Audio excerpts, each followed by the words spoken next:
porte, qual é o portador do texto, a linguagem, a organização e forma do texto e seu tempo.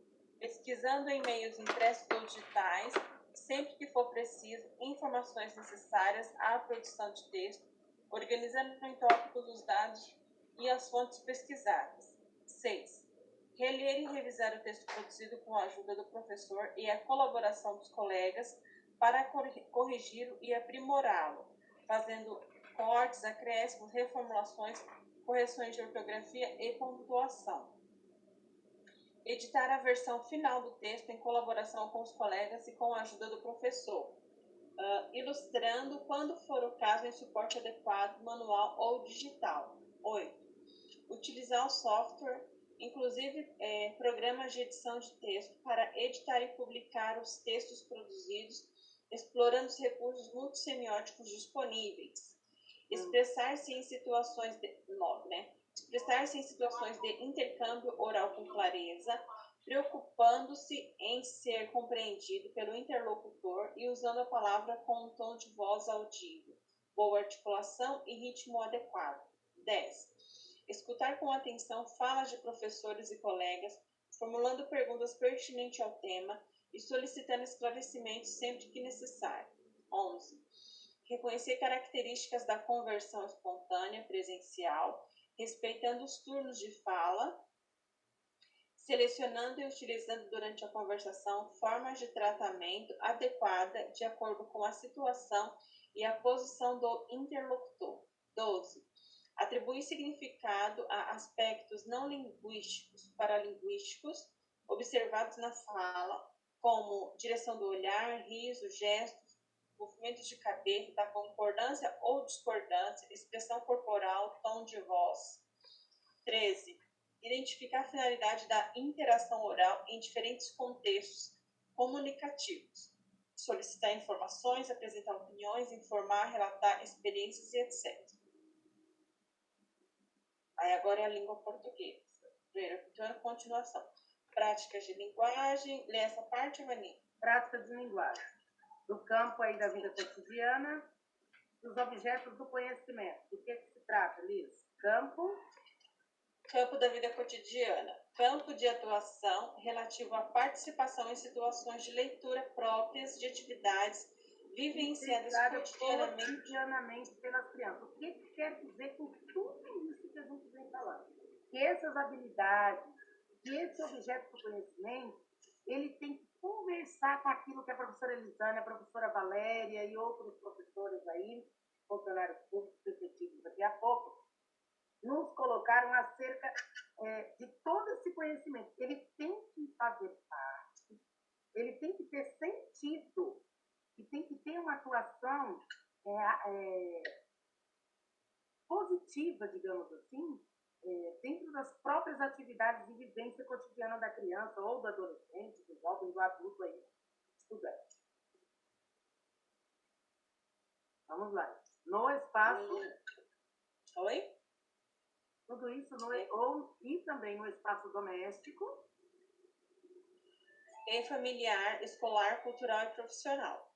Alguns gêneros textuais deste campo, agenda, listas, bilhetes, recados, avisos, convites, cartas, cardápio, diários, receita, regras de jogos e brincadeiras.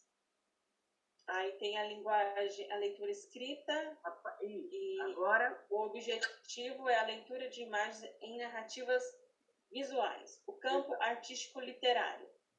Campo de atuação relativo à participação em situações de leitura, fruição e produção de textos literários e artísticos, representativos da diversidade cultural e linguística, que favorecem experiências estéticas. Alguns gêneros deste campo: lendas, mitos, fábulas, contos, crônicas, canção, poemas visuais, cordéis, quadrinhos, tirinhas, charge, cartoon, dentre outros. Aí tem a leitura escrita compartilhada e autônoma. Os objetivos de conhecimento são a formação do leitor literário, leitura colaborativa e autônoma, apreciação estética e estilo, formação do leitor literário, leitura multissemiótica. E na prática de linguagem, no campo da oralidade, nós temos objetivos que é a contagem de histórias. Essa foto é depois E das aí 3 depois da tem tarde. um Eu não sei outro como é que quadro foi de até às habilidades, 6. Se ainda manteve. que é a 14. Construir o sentido de histórias em quadrinhos e tirinhas, relacionando imagens e palavras e interpretação de recursos gráficos, tipo balões, letras, onomatopeias. A 15. Onomatopeias, exatamente. Reconhecer que os textos literários fazem parte do mundo imaginário e apresentam uma dimensão lúdica de encantamento, valorizando-os em sua diversidade cultural como patrimônio artístico da humanidade. 16. Ler e compreender em colaboração com os colegas e com a ajuda do professor e mais tarde de maneira autônoma textos narrativos de maior porte, como contos populares de fada, acumulativos, de assombração, etc. e crônicas. 17. Apreciar poemas visuais e concretos, observando efeitos de sentido criados pelo formato do texto na página, distribuição e diagramação das letras, pelas ilustrações e por outros efeitos visuais. 18. Relacionar o texto com ilustrações e com outros recursos gráficos. Tá vendo? Parecia alguma coisa relacionada até à arte, né? Se a Não gente tem fala mais. Esse eu sei que não tem mais. Mas é da linguagem. 19. Recortar, recontar oralmente, com e sem apoio de imagem, textos literários lidos pelo professor. Todo mundo sabe o que é onomatopeia, né? Palavra encontrada em prova também. Onomatopeia? Não, Ivani. Ai, que vocês não... vocês não me perguntam aí, hein? Ela não me é estranha, essa palavra, mas eu acho que vai imitar lá o latim. Ou ainda você vai fazer a contação aí das histórias e vai fazer o escrito do som do passarinho. O que é isso? Construção de palavras a partir... Entrou. Professor Jairo não está aí, gente.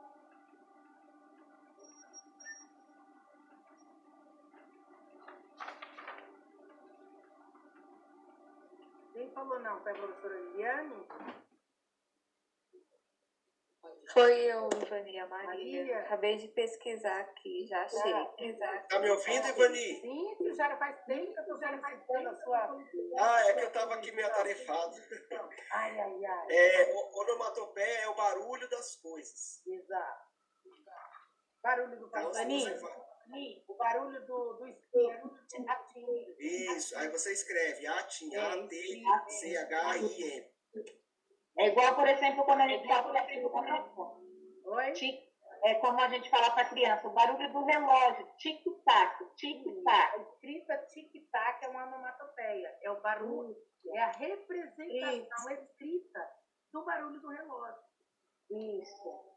Representação. Ivani, Igual em historinhas de quadrinho, a historinha da Turma da Mônica, assim, exemplo, a gente encontra muito, né? Exato. A partida do coelho da Mônica é alguém que descreve o barulho do choque do coelho no outro, por exemplo. Isso mesmo. Eu pergunto às vezes, mas eu queria que vocês perguntassem. E eu acabo questionando se vocês compreendem, mas mais pela preocupação de vocês não terem, de repente, compreendido. Mas que bom. Esclarecido? Jairo, obrigada. Meninas, obrigada. Vamos? E vamos. Viu, Val? Que Oi? bom que passamos por... A Val não queria que a gente lesse, mas que bom que passamos. Vamos lá, Val? Vamos lá, língua portuguesa, primeiro e segundo ano. Práticas de linguagem e os objetivos de conhecimento. Essas especificidades aqui, lá foi geral, primeiro ao quinto ano. Uhum. Aqui é uma coisa específica do primeiro e segundo aninho, e que vai exigir de vocês, inclusive na prova, uma cobrança maior, tendo em vista aí todo esse processo de consolidação da alfabetização, gente. Tá? Vamos lá. Todos os campos de atuação: leitura, escuta, compartilhada e autônoma, escrita, compartilhada e autônoma, análise linguística, semiótica, alfabetização. Objetivos da leitura e escuta: protocolos de leitura, decodificação, fluência de leitura, formação de leitor. Objetivos de conhecimento da escrita: correspondência fonema-grafema, construção do sistema alfabético, convenção da escrita, e construção do sistema alfabético, estabelecimento de relações anafóricas na referenciação e construção da coesão. Objetivo de conhecimento da análise linguística semiótica: conhecimento do alfabeto do português do Brasil, construção do sistema alfabético, construção do sistema alfabético e da ortografia. Aí, habilidades do primeiro ano. Segundo ano. Isso. Só para o primeiro ano. Reconhecer que textos são livros e escritos da esquerda para a direita e de cima para baixo da página. E olha, às vezes falando, a gente fala, meu Deus, mas isso é uma coisa muito boba. Menina, não é. Não é. A criança, às vezes, ela vem tão, digamos assim, tranquila, né? E ela se choca com coisas que parecem simples demais, mas simples para nós. Eu conheço uma criança assim, Vani, que ele escrevia, tipo, vamos supor, o cabeçalho, cada linha, sabe? Tipo, nome, a data, São Paulo, depois o nome dele, o nome da escola, aí, da professora. Eles têm toda aquela questão, enquanto eles não adquirem aí essa habilidade de se reconhecer com o próprio caderno, o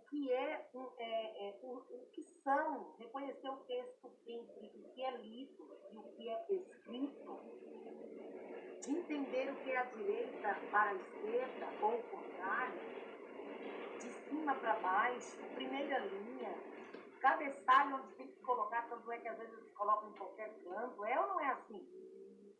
Utilizam duas, assim. 3 linhas. Eu já ouvi professor falar, nossa, mas que burrice, veja, é grave, porque você pode machucar no sentido de dramatizar e a criança ter sérias dificuldades aí adiante, porque não é fácil, não. Parece simples para nós, mas nós já passamos por esse processo e não é fácil. Não é simples assim de compreender.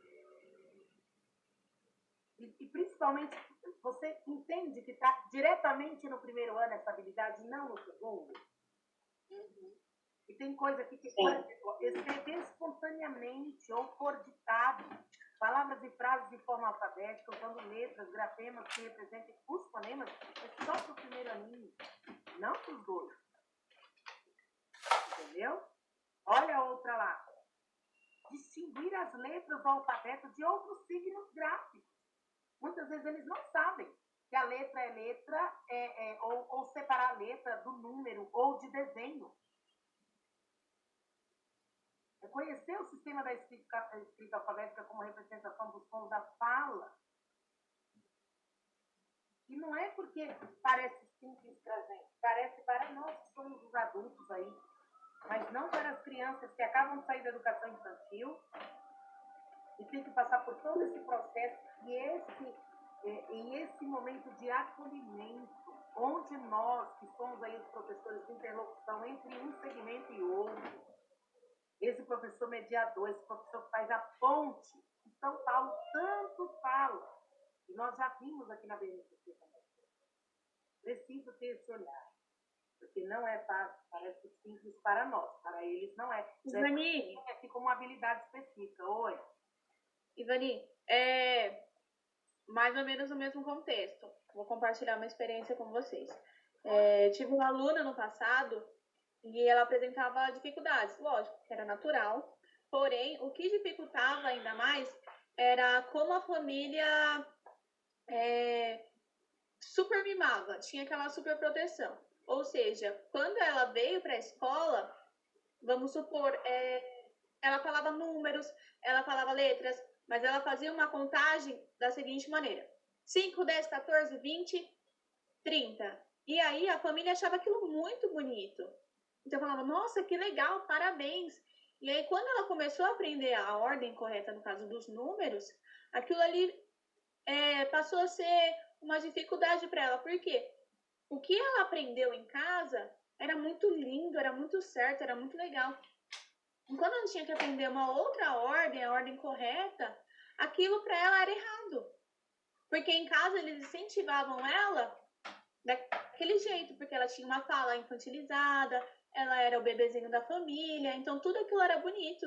E aí quando ela foi para a Por um escola... lado ali, quem tá falando é a Diana? Não, a Thalita. Thalita. Por um lado, Thalita, tem uma parte aí em que a família pode ter esse reconhecimento do tipo, que bacana, e aí a gente já teria uma vez, que bacana, mas a gente precisa ampliar essas possibilidades, né? Porque não é só isso. Do outro lado, tem essa questão da infantilização, que isso às vezes traz muitas dificuldades nesse contexto de se reconhecer ali. Não que ela deixe de ser criança, mas que ela tem que se reconhecer em cada faixa etária, né? Porque ela não é um bebê. Isso, exatamente. Muitas vezes as famílias tratam realmente as crianças como um bebê.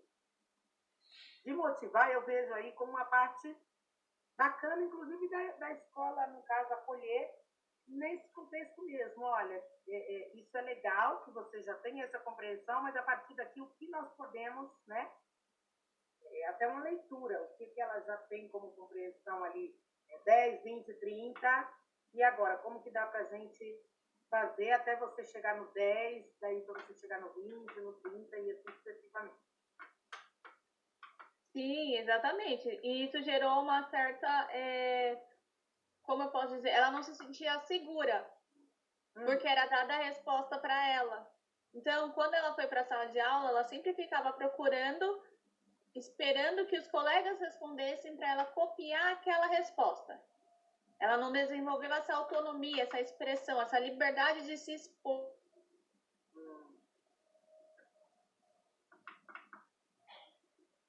Então, as várias complexibilidades aí dos modos de vida, das formas de aprendizagem, toda uma leitura que o professor educador tem que fazer.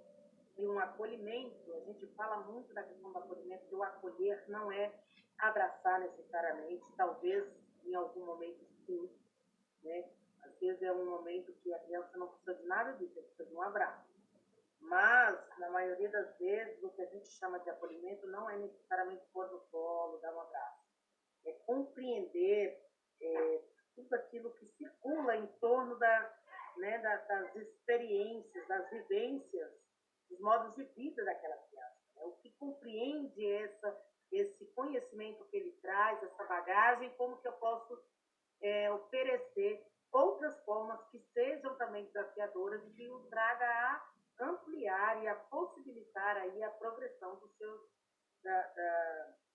das suas aprendizagens, tendo inclusive a criança como parceira e participante ativo aí nesse processo de ensino-aprendizagem, tendo em vista que está falando da identidade dele, de um processo que é ele quem vai não só construir, como é dono dessa construção.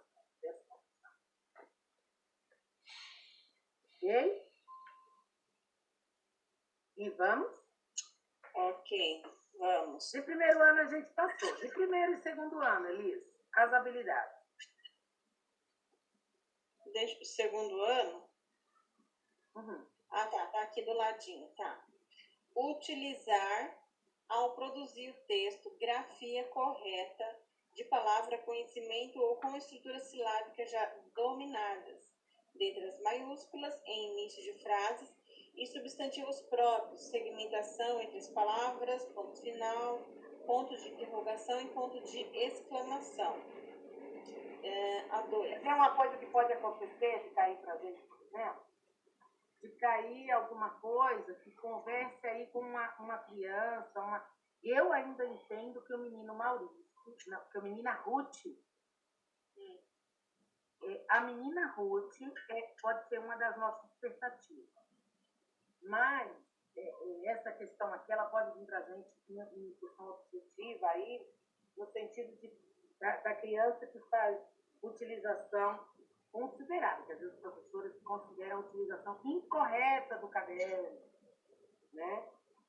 Que é uma compreensão, até que a criança entenda essa compreensão e essa noção espacial, inclusive, né, do posicionamento, do entendimento entre o que eu vou desenhar e o que eu vou escrever. Até porque, às vezes, a nossa própria linguagem, eu já ouvi isso.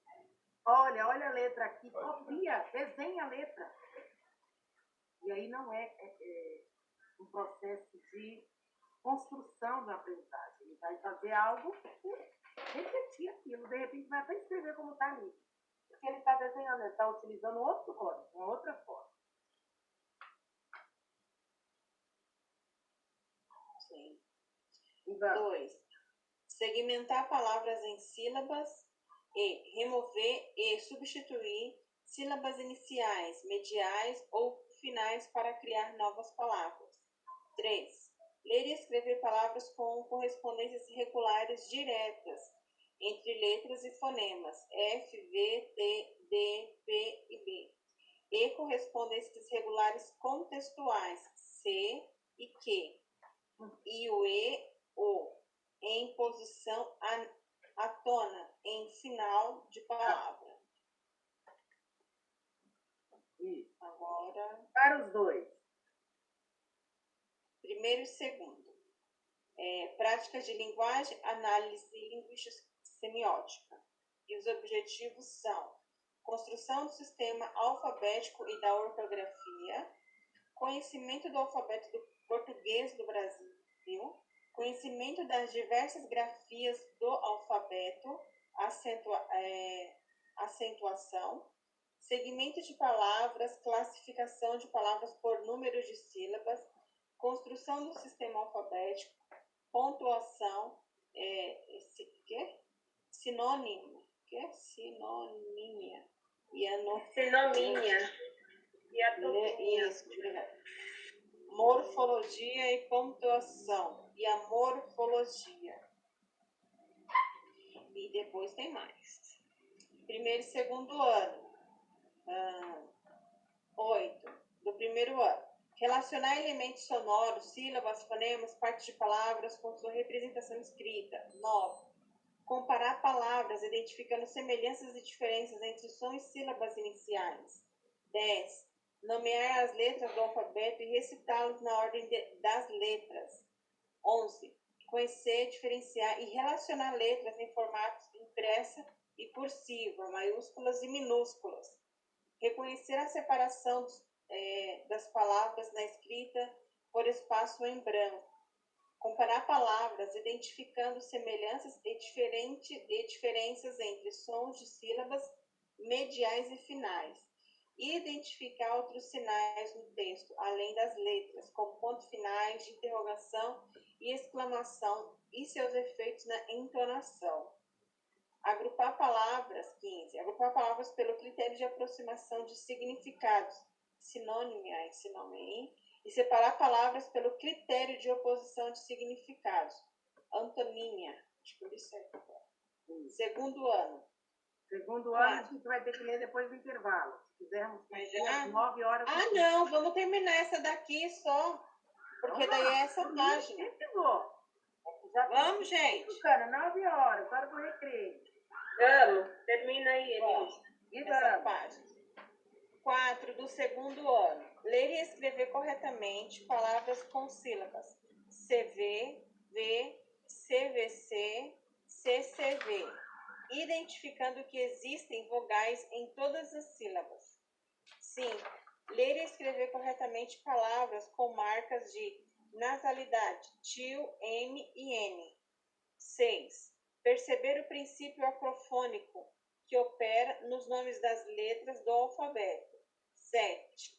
Escrever palavras, frases, textos curtos nas formas impressas e cursivas. 8. Segmentar corretamente as palavras ao escrever frases e textos. 9.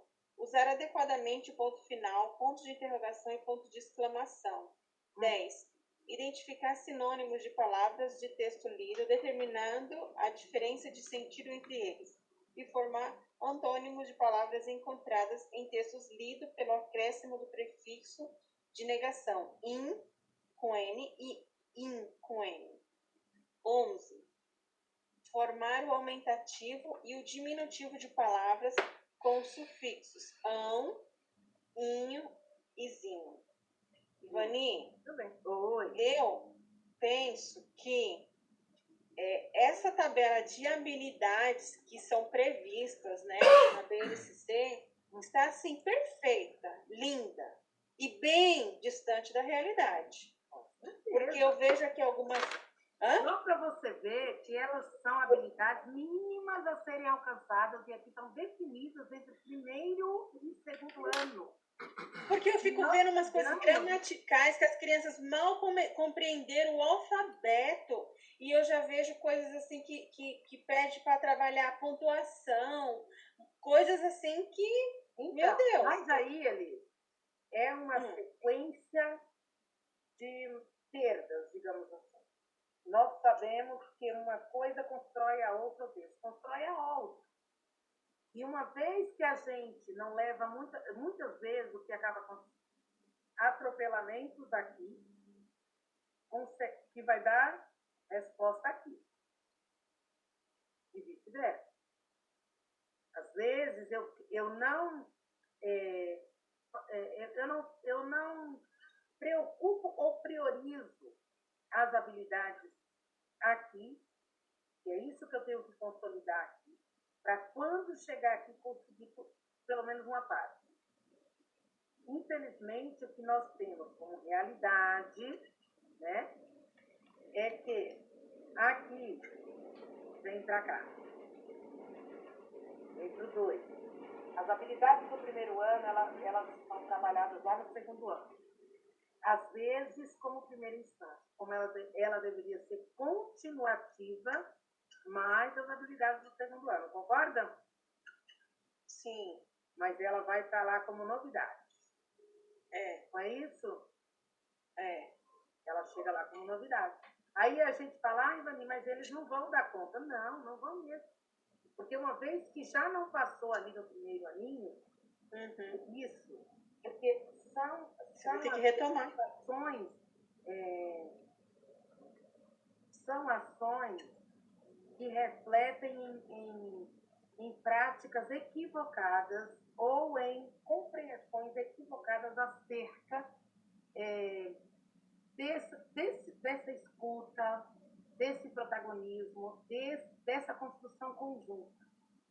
Muitas das vezes as pessoas compreendem, por exemplo, que respeitar, dar visibilidade, compreender a criança em suas especificidades, até para oferecer e fazer valer aí seus direitos como forma de equidade, é deixar a criança livre, ela aprende sozinha. Quantas vezes nós não pegamos isso?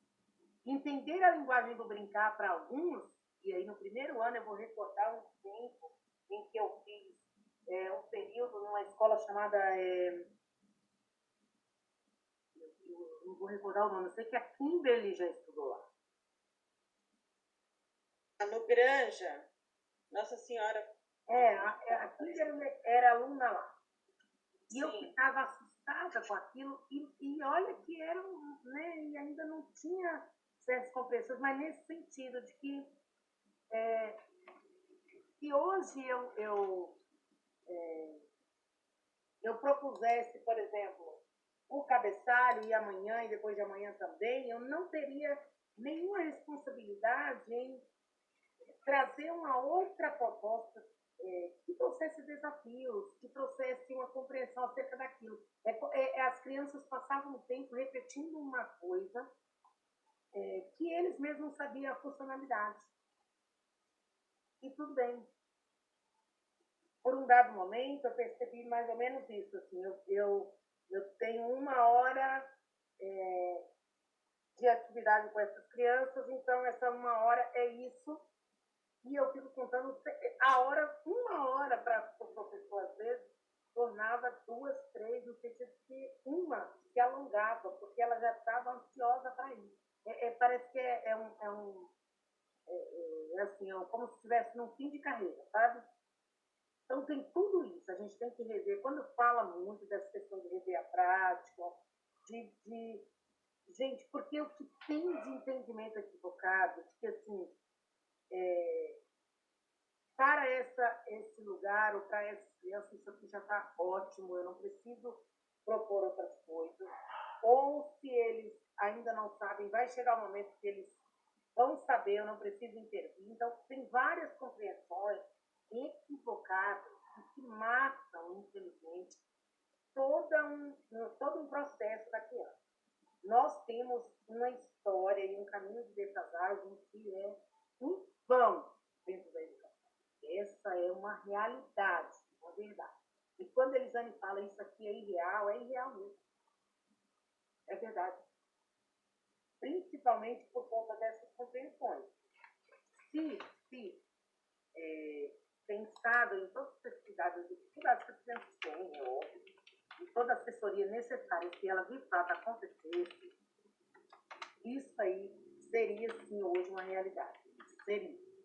Eu digo para vocês que aqueles que tiveram a oportunidade de conhecer o ensino de Barueri, eu não sei se mudou tanto em 2 anos, mas até 2 anos, né, meus amigos aí, algumas trabalhavam lá e eu tive esse contato, e eu posso dizer para vocês, é possível porque eu sei que a realidade de Barueri pode ser outra. Eles, né, a realidade com a criança, enfim, de situação de vida. Mas o investimento de Barueri em torno de como esse processo aí de alfabetização aconteça é outro.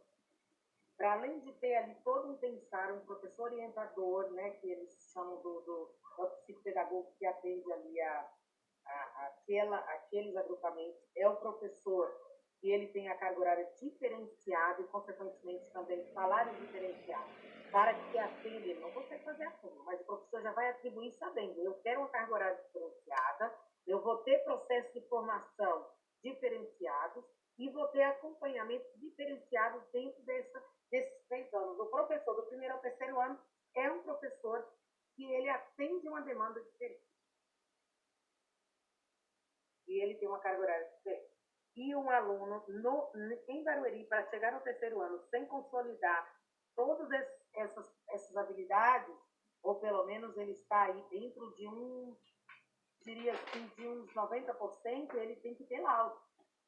Do contrário, o professor acaba recebendo, de uma certa forma, uma punição, porque tem as avaliações do próprio município que traz resultados não tão positivos assim na questão financeira.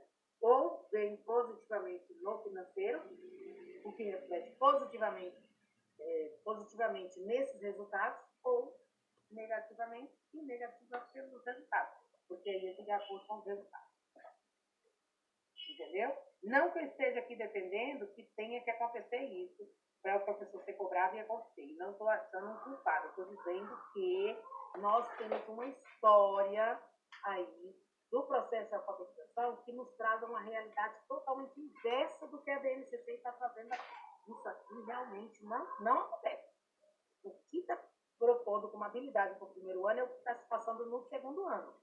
Mas na prova ele tem que acontecer do jeito que é o que está falando, que é as habilidades. Mas a gente está falando de realidade, eles não têm toda razão.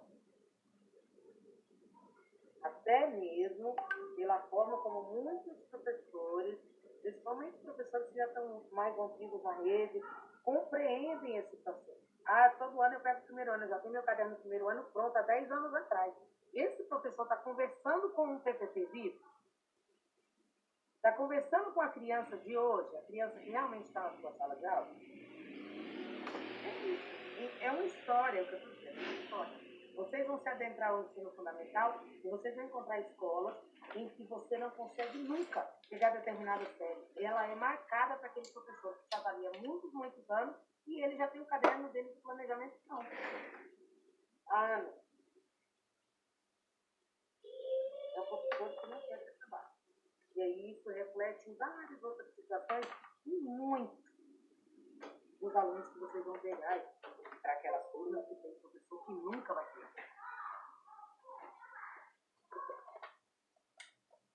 Estou falando alguma coisa equivocada? Quem está no ensino fundamental? Tá, Valéria? Oi, Pode dizer. certíssima. Estão certíssima.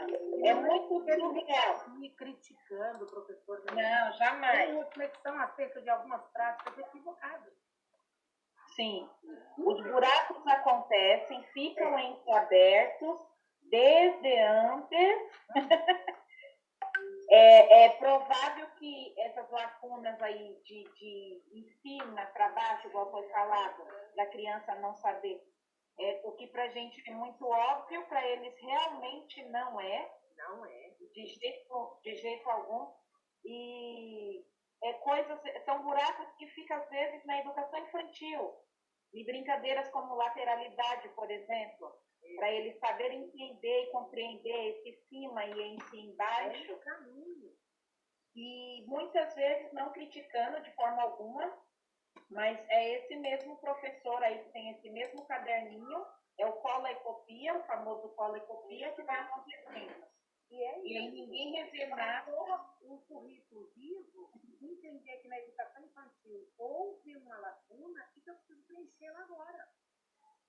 Sim. A linguagem do brincar não deixou de existir porque a criança está no primeiro ano, ele acabou tudo aqui no lugar de brincar.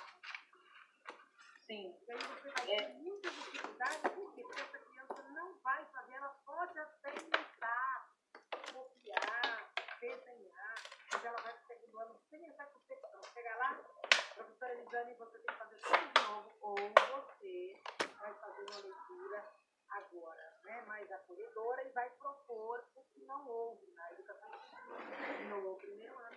E aí você vai fazer o segundo. Ah, mas a professora Elisane não fez essa leitura. A professora Val vai pegar a criança lá no terceiro. Tem que fazer essa leitura. Não houve na educação infantil, não houve no primeiro, não houve no segundo, tem que fazer no terceiro. Ah, a professora Val não teve isso daí, então já tem o caderno dela pronto há 6 anos, 8, 10, é o 15. Bom, vai para o quarto ano, onde ele já tinha que começar a enfrentar formas complexas aí de compreensão, né, dessas relações entre conteúdo e a forma vivida que sempre existia anteriormente, mas que agora, já compreendendo todo esse sistema, ele consegue fazer inferências mais complexas, né? Compreensões mais complexas, entender sentidos e comandos aí, né? Comandos escritos, que ele com certeza não vai entender se ele passou por todo mundo e ninguém fez essa leitura. Muito bem, minha gente. Então, o que nós temos que levar para o dia da prova é que as crianças do segundo ano, elas já podem ser até corrigidas gramaticalmente, a ortografia, nesse sentido, né? A gente vai lembrar só dessa parte. A parte que realmente acontece, a gente não vai. E aí a gente vai pro recreio, senão o Maurício vai me matar. Maurício mata. Mas deixa o Maurício matar, porque a gente tem que fazer uma reflexão assim. As crianças, por que as crianças da escola particular, onde tem toda uma cobrança ali, chega no segundo ano e você recebe o caderno dele todo olhado, revisado, apontado os erros ortográficos, 1.500 intervenções dentro da sala, até ele fazer a compreensão daquilo? Né? A escola pública, ela tem tudo para ser melhor do que a particular. Tudo. Exceto certas coisinhas que montam quebra-cabeça inteiro. A começar da assessoria, a gente sabe. A prefeitura manda tudo isso aqui pra gente, mas o que ele tinha que mandar de assessoria não tem. Também não. A formação não acontece devidamente, a gente já discutiu sobre isso. Não foi isso? Só que na própria é que ele não nos forma. Eu penso que uma sala de primeiro e segundo ano, que são aquelas, que é a fase inicial da alfabetização, Um professor é insuficiente para dar conta não que a quantidade para o terceiro e para o quarto está ok, para um professor só, mas eu digo assim, para você alcançar de uma forma total, de uma forma integral, as diferentes dificuldades que cada criança apresenta é irreal. O que é cobrado... Aí a gente compara, por isso que sempre eu estou comparando com o Barueri. Não é um professor só na sala, ele tem um professor auxiliar, para além dos estagiários, para além do pedagogo, para além de toda uma equipe que circula do primeiro ao terceiro ano até consolidar isso. Então, o que está faltando? Várias coisas. Diminuir, por exemplo, o número de crianças por sala, que é uma proposta aí da Constituição Federal e que não acontece. Vem aqui a BNCC, ela dispõe sobre